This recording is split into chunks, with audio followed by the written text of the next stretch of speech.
Bonjour et bienvenue dans cette première vidéo de la formation Angular proposée par l'UP Web et présentée par moi-même, l'enseignante Bedia Bouhdid. Dans cette formation, nous allons aborder la version 9 de ce framework Angular. Et cette série de vidéos comportera principalement deux grandes parties. Une première partie sera dédiée pour le cours, dans laquelle nous allons décortiquer les différentes parties d'Angular. Et une deuxième partie de cette série de vidéos sera consacrée pour les exercices et les travaux pratiques.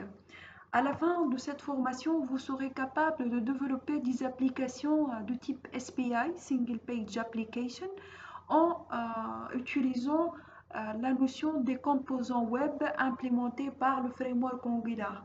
Donc on va découvrir ensemble cette notion de composants web. On va travailler sur l'interaction entre les composants web de notre application, quel que soit entre les composants imbriqués ou des composants indépendants. On va travailler sur la partie template en utilisant le data binding, la notion de directif et les pipes, et aussi l'implémentation des formulaires. Donc on va voir ensemble, en utilisant ce framework Angular, comment on va faire pour tout ce qui est contrôle de saisie, tout ce qui est récupération de données à travers nos formulaires. La dernière partie de cette formation, elle sera consacrée à la communication entre la partie front-end et la partie back-end. Donc j'insiste bien sur le fait qu'on a une partie front-end et une partie back-end. Pourquoi? Parce qu'Angular, c'est un framework front-end qu'on utilise pour développer la partie frontale de notre application. D'accord? D'ailleurs, il faut commencer par savoir la différence entre la partie front-end et la partie back-end. La partie front-end représente la partie visible de notre application web, autrement l'interface de l'application web. On utilise comme langage pour développer cette interface le HTML en tant que langage de lisage pour la description de contenu. On utilise le CSS pour générer les fichiers de style et le JavaScript non seulement pour quelques animations ou effets, mais aussi pour faire des traitements, d'accord, côté front-end. Donc la partie front-end, c'est la partie visible du site web. Mais si on parle de moteur, de la logique de l'application, bien évidemment, on parle ici de la partie back-end, d'accord? La partie back-end, elle va prendre en charge les traitements avancés, elle va prendre en charge aussi tout ce qui est interaction avec la base de données, d'accord? Comme langage de programmation, vous pouvez utiliser pour développer la partie back-end le langage PHP, le langage Java, C#, et bien évidemment, vous pouvez utiliser aujourd'hui le langage JavaScript pour développer la partie back-end. Et d'ailleurs, on parle aujourd'hui des applications full stack JS, c'est-à-dire une application web développée, quel que soit côté front-end ou côté back-end, en utilisant le langage JavaScript. D'accord? Maintenant, il faut poser la question pourquoi utiliser un framework côté front-end? Pourquoi on a besoin d'utiliser un framework côté front-end? En effet, pour répondre à cette question, je vais utiliser cet exemple d'une application ou d'une page web simple qui contient quelques articles avec ce bouton like, d'accord, avec la partie header, la partie footer et une autre partie peut-être pour afficher quelques publicités liées à un profil bien déterminé ou liées à un produit. D'accord?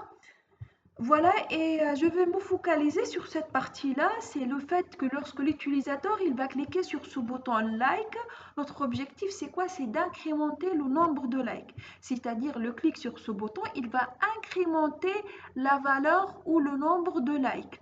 Bien évidemment, il faut changer cette valeur non seulement côté interface, mais aussi il faut persister cette valeur côté backend, c'est-à-dire au niveau de notre base de données. Donc, suite à ce clic sur ce bouton like, la partie front-end, elle va envoyer une requête vers la partie backend pour faire le traitement nécessaire. Et la partie backend, donc elle va envoyer comme retour une page HTML. Et bien la question ici, pour justement incrémenter ce nombre de likes ou justement pour faire l'update de cette partie-là? Est-ce qu'on a besoin de recharger toute la page? Bien évidemment que non. D'accord? Donc, vous pouvez tout simplement recharger une partie de la page sans avoir besoin de recharger toute la page. Et ça est grâce à l'utilisation à quoi? C'est grâce à l'utilisation à Ajax. D'accord? L'utilisation d'Ajax, Ajax c'est pour dire asynchrone JavaScript and XML, qui permet une interaction asynchrone avec la partie backend. Donc, en utilisant Ajax, bien évidemment, la bibliothèque jQuery aussi et le langage JavaScript. D'ailleurs, la bibliothèque jQuery, elle est basée sur le langage JavaScript.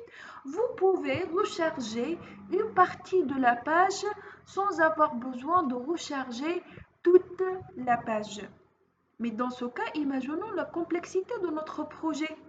Imaginons le nombre de fonctions JavaScript et les interactions qu'il faut les faire pour répondre aux actions déclenchées par notre utilisateur. D'accord?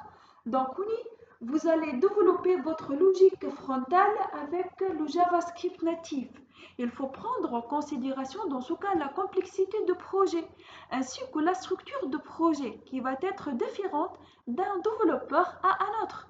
Un développeur, bien évidemment, qui va avancer dans son code ne fait pas forcément l'effort de l'ordonner de façon cohérente et logique. D'accord?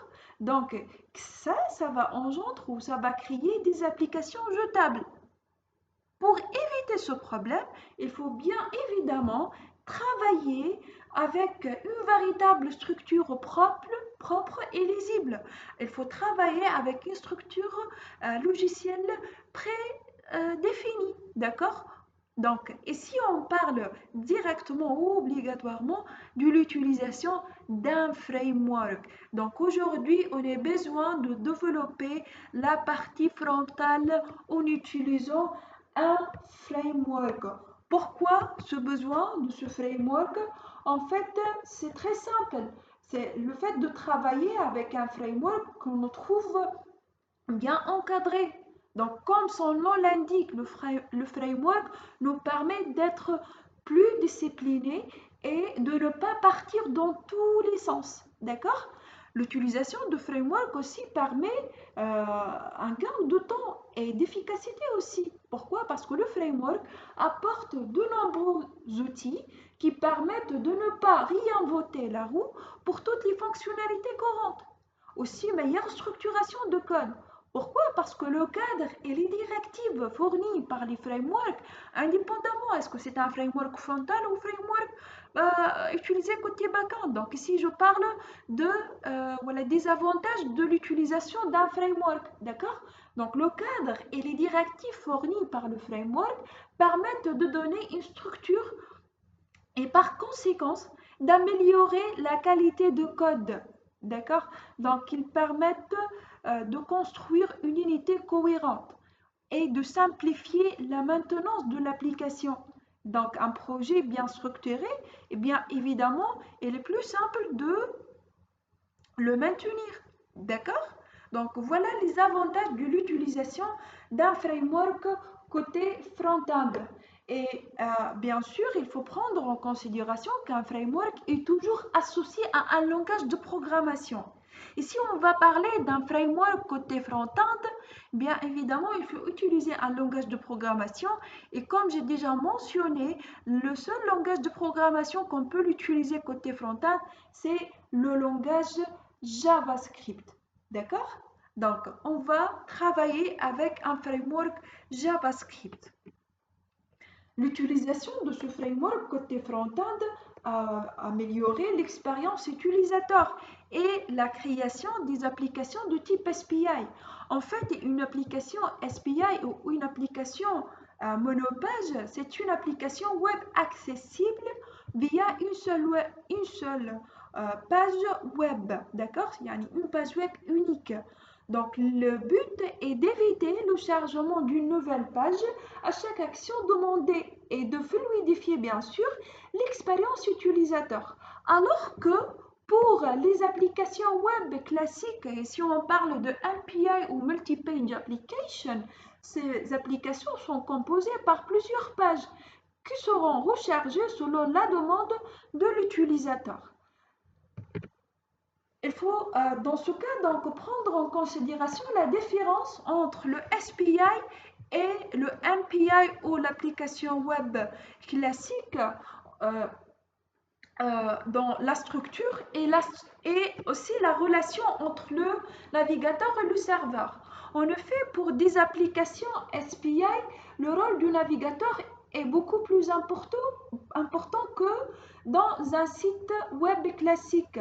En fait, l'application côté client, elle implémente une partie de la logique applicative de l'application. D'accord? Aussi, le serveur est responsable dans ce cas de fournir les ressources. Donc le serveur dans ce cas, c'est comme si un fournisseur de ressources. Donc d'ailleurs, on parle du web service ici, d'accord? Donc on va travailler avec cette notion de web service lorsqu'on va avancer dans notre cours. D'accord? Donc le serveur, il est responsable de fournir les ressources de l'application et surtout d'exposer les données. Au contraire, le rôle de navigateur dans l'application classique, dans l'application web classique, donc est simplement d'afficher les pages envoyées par le serveur, d'accord, et de transmettre les actions de l'utilisateur. Et le serveur, pratiquement, il va prendre en charge toute la logique applicative de l'application. Voilà donc la différence entre le SPI et les applications web classiques. Donc, dans notre formation, notre objectif est de développer une application de type SPI en utilisant ce framework Angular. Donc, pourquoi le choix d'Angular? Bien évidemment, il y a plusieurs frameworks JavaScript. Aujourd'hui, donc, il y a Angular, il y a React, Vue, d'accord? Donc, le choix d'Angular. Pourquoi le choix d'Angular? En effet, les autres frameworks marchent très bien. Donc, ont beaucoup de succès. Ils sont utilisés sur des sites extrêmement bien fréquentés tels que React ou Vue. Donc, sont déjà utilisés surtout React dans le marché aujourd'hui. Angular présente également un niveau de difficulté légèrement supérieur par rapport à React, car on utilise comme langage de programmation pour développer la partie logique, on utilise le TypeScript plutôt que le JavaScript. D'accord?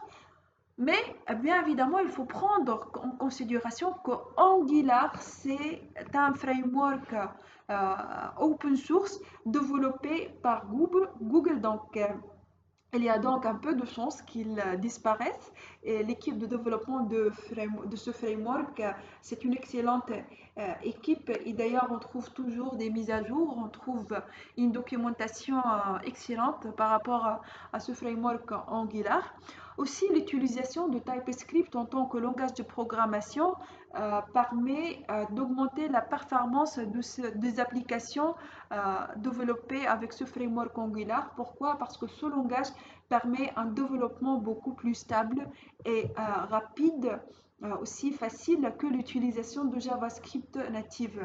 Angular, c'est un framework ionique, c'est-à-dire c'est un framework qui permet de développer des applications mobiles multiplateformes à partir d'une seule base de code. D'accord? Donc voilà les avantages de l'utilisation d'Angular. Les autres frameworks ont leur avantage également, mais Angular, c'est un choix très pertinent pour le développement front-end. D'accord? C'est pour cela qu'on va travailler avec ce framework Angular, qui c'est un framework en JavaScript qui permet de déplacer la logique de présentation de côté client et ainsi de séparer, d'accord? Donc de séparer la logique de l'application qui reste toujours sur le serveur. D'accord? Les données sont récupérées auprès de celui-ci via des requêtes HTTP. D'accord? Enfin, celles-ci sont interprétées et affichées au niveau visiteur indépendamment du serveur, indépendamment des technologies utilisées côté serveur, indépendamment des langages aussi utilisés côté serveur, et ça c'est grâce à l'utilisation de ce format d'échange de données, la format JSON, JavaScript Object Notation.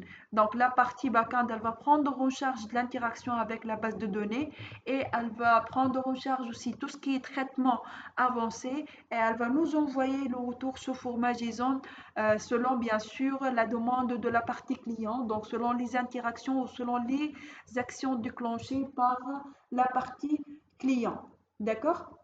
Donc, cette séparation entre les deux parties permet de rendre la navigation sur le site internet beaucoup plus fluide pour le visiteur. Cette approche permet donc de séparer complètement le back-end et le front-end. D'accord? Contrairement à l'architecture classique d'un site web, elle est très utilisée pour les sites SPI. D'accord? Donc, dans les applications SPI, on trouve une séparation pratiquement entre les deux parties front-end et la partie back-end. Et pour naviguer entre les différentes parties de cette application, JavaScript est utilisé pour envoyer des requêtes HTTP, donc en utilisant le système AJAX, comme j'ai déjà mentionné, donc vers le serveur, pour récupérer du contenu dynamique généralement au format JSON. D'accord? Bien évidemment, il faut insister sur le fait qu'Angular ne se limite pas à ces applications SPI, mais bien au contraire, il permet de développer des applications MPI. D'accord? Donc, on utilise Angular non seulement pour développer des applications SPI, mais aussi pour développer des applications du type MPI, Multi-Page Application.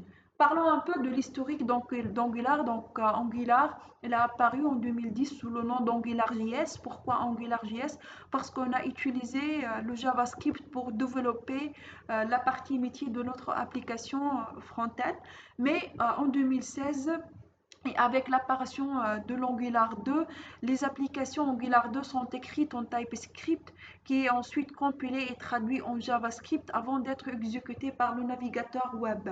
Aujourd'hui, on parle de version 4, 5, 6 et 7 et on est arrivé vers la version 10 d'Angular. Alors que dans notre formation, bon, on va travailler avec la version 9. Pourquoi le choix de cette version? C'est parce que la version la plus stable et la plus récente de Angular. D'accord? Donc, dans notre formation, on va travailler avec la version 9. Et comme langage de programmation, on va utiliser le TypeScript. Et bien, c'est quoi le TypeScript? D'accord? Le TypeScript, c'est un surensemble, d'accord, de JavaScript qui est justement transpilé après, donc, c'est-à-dire traduire en JavaScript, d'accord, pour être compréhensible par les navigateurs. Pourquoi? Parce qu'on a déjà mentionné qu'au niveau de notre client, on utilise pratiquement trois langages qui sont le HTML, CSS et le JavaScript. Donc, il faut transpiler le code ou traduire le code TypeScript vers le JavaScript. D'accord? Donc, la différence entre le TypeScript et le JavaScript, donc, il ajoute des fonctionnalités extrêmement utiles, donc, comme le typage, qui permet de s'assurer qu'une variable a une valeur passée. D'accord? Donc, qu'une variable passée vers ou passée ou retournée par une fonction soit du type prévu. D'accord? Donc, aussi avec le langage TypeScript, on parle de l'implémentation de tout ce qui est orienté objet, donc de tout ce qui est notion de classe, et aussi l'implémentation des interfaces qui permet de coder de manière beaucoup plus modulaire et robuste. D'accord? Donc dans notre formation, on va utiliser le TypeScript pour développer l'application. Pour bien évidemment créer des projets avec ce framework Angular, il faut bien préparer notre environnement de travail. Donc, il faut installer l'environnement d'exécution Node.js sur notre machine. Donc, avec le Node.js, il va s'installer le NPM, le Node Package Manager, notre gestionnaire de dépendance. Donc, une fois que vous téléchargez le Node.js, il faut vérifier les versions installées. Donc, en tapant les commandes au niveau du terminal, la commande npm-v pour vérifier la version de npm installée. Aussi, en tapant la commande node-v pour vérifier aussi la version de Node installée. Donc voilà, on va premièrement installer notre environnement d'exécution Node.js. Après, il faut bien évidemment installer le Angular CLI, donc le Command Line Interface, qui vous permet de générer, compiler, tester et déployer bien sûr après les projets Angular. Donc pour installer le Command Line Interface, donc vous pouvez taper la commande npm install -j @angular/cli. Donc et même vous pouvez ajouter une @9 pour préciser que vous allez travailler avec la version 9 de CLI. Voilà donc par rapport à notre environnement de travail. Il faut télécharger le Node.js et l'installer, et aussi il faut installer l'Angular CLI. Pour développer, je vous conseille d'utiliser un éditeur comme Sublime Text ou Atom, et bien évidemment vous pouvez utiliser un IDE professionnel pour développer d'une façon très dynamique et performante vos applications. Donc je vous conseille d'utiliser le WebStorm ou PHP Storm. Vous pouvez même utiliser le Visual Studio Code ou Eclipse, mais il faut installer quelques plugins Angular. D'accord? Je vous conseille d'utiliser Chrome comme navigateur par défaut pour le développement et pour tester l'application. Aussi, on va utiliser le Bootstrap pour les fichiers de style. Donc, on va voir ensemble comment on va installer Bootstrap dans notre projet et comment on va faire pour utiliser cette bibliothèque Bootstrap. D'accord? Voilà, donc je vous invite à consulter la vidéo création d'un projet Angular pour avoir une idée sur les étapes nécessaires pour bien préparer votre environnement de travail et pour créer et lancer votre première application Angular.